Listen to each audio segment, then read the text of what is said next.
Hello learners, welcome again to my channel English আহলি। ওকে learners, তো অনেকদিন পর ভিডিও নিয়ে চলে এসেছি। এবার থেকে আমি কন্টিনিউয়াসলি ভিডিও আপলোড করব।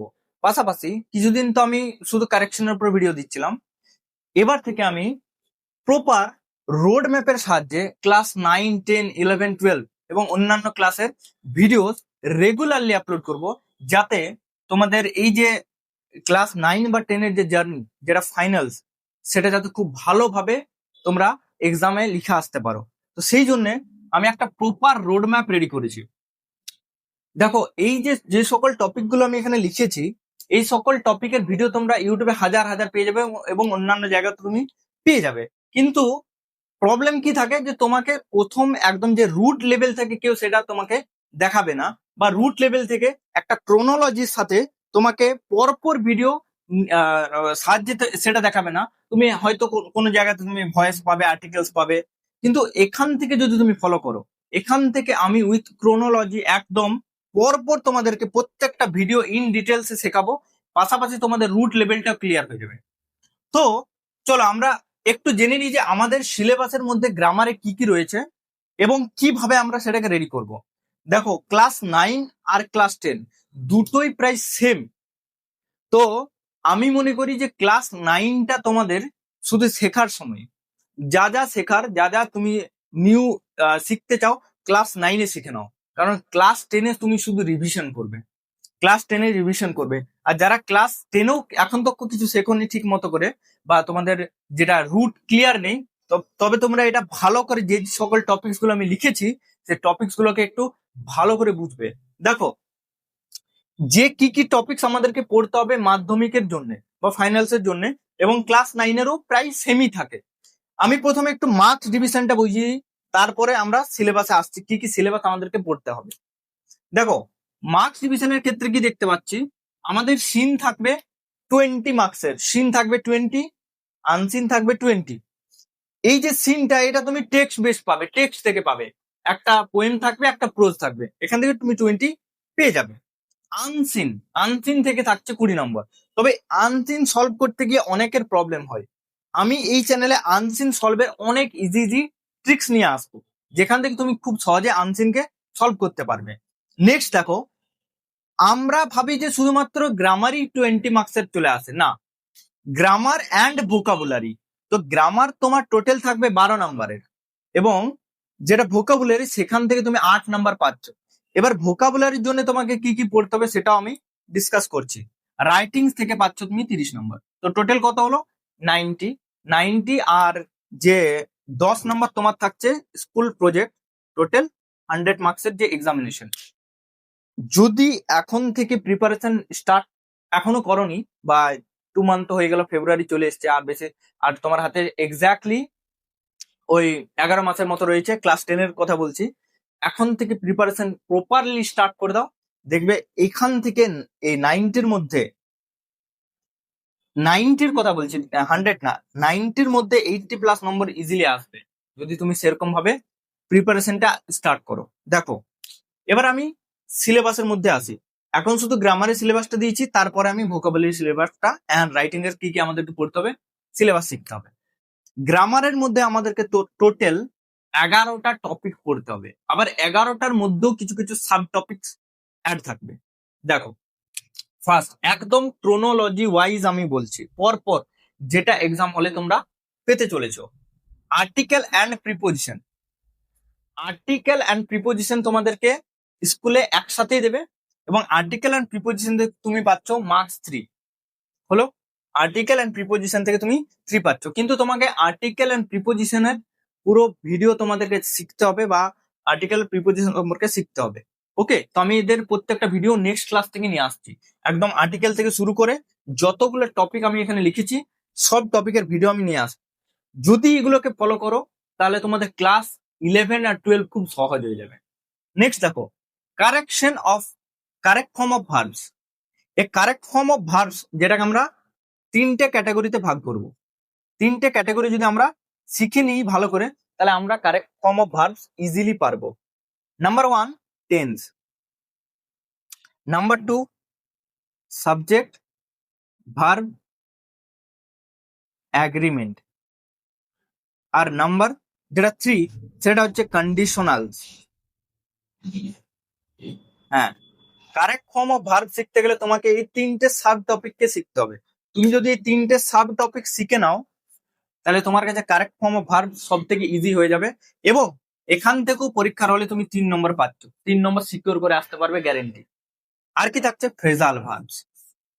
ফ্রেজাল ভার্ব থেকেও তুমি পাচ্ছ 3। দেখো এই 3টে সেকশন থেকে 3 নম্বর হয়ে গেল, 9 নম্বর হয়ে গেল, 3, 6, 9। আর কত নম্বর গ্রামার আসছে? 12। মানে এই 3টে সেকশন থেকে আমরা 9 পাচ্ছি, বাকি যতগুলো আমরা দেখতে পাচ্ছি এখান থেকে টোটাল আমাদের নাম্বার থাকছে 4। ব্যাস, ওকে, সরি, কত নম্বর? 12 নম্বর। তো 3 নম্বর থাকছে। আর কি কি থাকছে? যেমন চেঞ্জের মধ্যে থাকছে, দেখো এই যে ভয়েস, ন্যারেশন এন্ড ডিগ্রি, এগুলোকে চেঞ্জ করতে হয়। ট্রান্সফরমেশনের মধ্যে এগুলো পড়ছে, এখান থেকে তুমি 1 নাম্বার পাবে। কোনো বছর ভয়েস দেয়, কোনো বছর ন্যারেশন, কোনো বছর ডিগ্রি। তবে সব থেকে চান্সেস এই ভয়েস ন্যারেশন থাকেই, ভয়েস একটা ন্যারেশন পাবে। তবে এই ভয়েস শিখতে গেলে অনেক কিছু জিনিস তোমাকে তার আগে জানতে হবে, সেগুলো আমি ভিডিওতে দেখাবো। ন্যারেশন তুমি হয়তো ভয়েসের ন্যারেশন তুমি পাচ্ছ, মানে ধরে নাও 3, 6, 9, 10, 11 নম্বর তোমার ফিক্সড রয়েছে। 1 নম্বরের জন্য তোমাকে এত কিছু জানতে হবে, এত কিছু শিখতে হবে।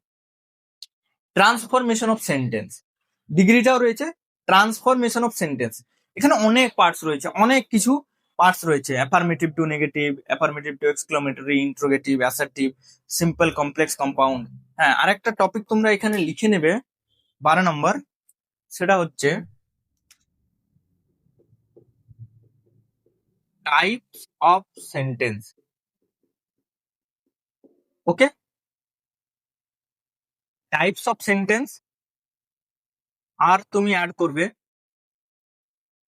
Phrases and clauses, important. Okay, তো ট্রান্সফরমেশন অফ সেন্টেন্স শেখার আগে আমাকে টাইপস অফ সেন্টেন্স জানতে হবে। According to structure, according to form, সেন্টেন্সের ভিন্ন ভিন্ন টাইপস হয়, সেটা জানতে হবে।